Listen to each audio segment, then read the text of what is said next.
எம்பெருமான் சுவாதி நட்சத்திரத்தை ஏன் வழிபட வேண்டும் என்று சொன்னால், இந்த எம்பெருமானை தரிசனம் செய்தால் சகலவிதமான க்ஷேமங்களும் கொடுக்கும், சகலவிதமான பாவங்களும் கொடுக்கும். நம்ம எம்பெருமானை தரிசனம் செய்யும்போது பெரியோர்களுக்கு திதி கொடுத்திருப்போம், திதி கொடுக்காமல் இருப்போம். பித்ரு தோஷங்கள், நாகதோஷங்கள், சர்ப்பதோஷங்கள், சமஸ்த விதமான தோஷங்கள் ஏற்படுறது. அந்தந்த ஸ்தலத்திலேயே போய் ஒவ்வொருத்தரையும் போய் நம்ம தரிசனம் பண்ணுறோம். நவக்கிரகங்கள், ஆதித்யாதி சோமங்கள் எல்லாரையும் தரிசனம் பண்ண பலன் இந்த நரசிம்ம சுவாமியை தரிசனம் பண்ணாலே எல்லா விதமான க்ஷேமங்களும் கைகூடும். இந்த சுவாதி மகா யஜ்யமானது 12 மாதத்துக்கும் இந்த இடத்திலே சுவாதி மகோத்சவம் நடைபெற உள்ளது.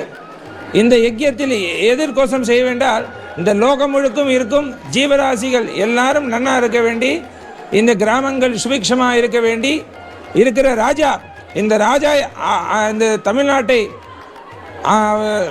வளம் கொண்டு வருவர் தமிழ்நாடு முதல்வர் அவர்களும் நன்னா இருக்க வேண்டி, ராஜாக்கள் கூட இருக்கிற மந்திரிகள் எல்லாரும் நன்னா இருக்க வேண்டி இந்த யாகங்கள் நடைபெற உள்ளது. இந்த யாகத்தில் பங்கு கொண்டால் அனைவருக்கும் தேக ஆரோக்கியங்கள், தேக ஆரோக்கியம் என்றால் நம்மளோட உடம்புல இருக்கிற உபாதிகள்லாம் நிவர்த்தியாகிறது ஐதீகம். கல்யாணத்துக்கு ரொம்ப விசேஷம்.